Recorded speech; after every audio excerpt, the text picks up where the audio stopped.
एका 46 वर्षीय व्यक्तीनं अज्ञात कारणावरून गळफास घेऊन आत्महत्या केल्याची दुर्दैवी घटना घडली आहे। NTPC परिसरातील एका 46 वर्षीय व्यक्तीने गळफास घेऊन आत्महत्या केल्याची दुर्दैवी घटना घडली आहे।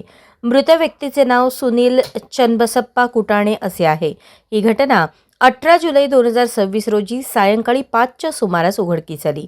होडगी तालुका दक्षिण सोलापूर येथील रहिवासी सुनील चन्नबसप्पा कुटाणे वय 46 यांनी अज्ञात कारणास्तव NTPC परिसरात गळफास घेऊन आत्महत्या केली। मयताच्या पश्चात पत्नी, 2 मुले आणि 2 भाऊ असा परिवार आहे। आत्महत्येआधी सुनील यांनी एक चिठ्ठी लिहून ठेवल्याची माहिती समोर आली आहे। घटनेची माहिती मिळताच वळसंग पोलिसांनी घटनास्थळी दाखल होऊन पंचनामा केला असून पुढील कायदेशीर प्रक्रिया सुरू आहे।